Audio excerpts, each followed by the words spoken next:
We got a massive news story from Blake Scholl over at Boom Supersonic. Boom Supersonic no longer has booms. They cracked it. Today, we are introducing boomless cruise, supersonic flights up to 50% faster with no audible sonic boom. We quietly, demoed this on XB1's first supersonic flight 3 times, actually. How does it work?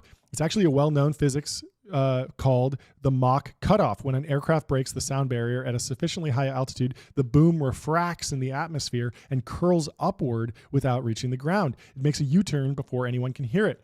Mach cutoff physics is a theoretical capability on some military supersonic aircraft. Now XB1 has proven it with airliner-ready technology. Just as a light ray bends as it goes through a glass of water, sound rays bend as they go through media with varying speeds of sound. This means the supersonic booms can make a U-turn in the atmosphere without ever touching the ground. Boomless cruise requires engines powerful enough to break the sound barrier at an altitude high enough that the boom has enough altitude to U-turn, and real-time weather and powerful algorithms to predict the boom's propagations precisely.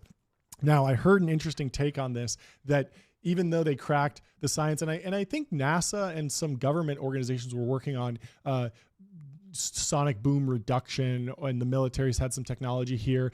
It's obviously a huge thing to get this into a commercial craft. So congratulations to the boom team.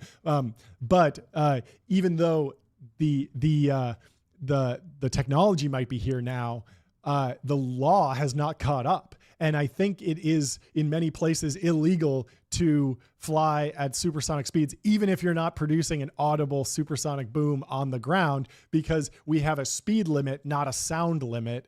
So obviously this needs some legal work to get in. And, I hopefully this will be a bipartisan issue. Hopefully this will be a thing that everyone supports.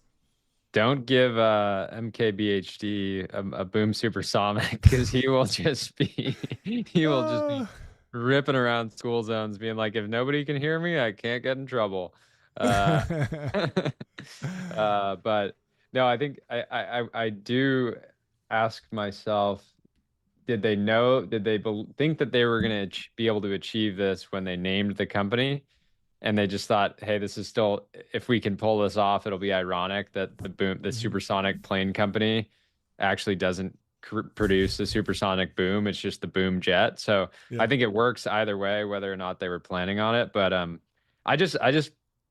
this is such a great story to me. It's still unfolding, but we've talked about this before, but to go from this like horrible recap down round, everybody kind of rallying to say, hey, this is an important American company, we want to save it, nobody else is we need teams working on this problem, to now seeing a very real reality where a decade from now we could be getting on a boom jet and flying to across the country in I don't know how long they're actually predicting that it'll take, but a fraction of the time is just really exciting. So I look forward to doing a live show in the jet, traveling at supersonic speeds.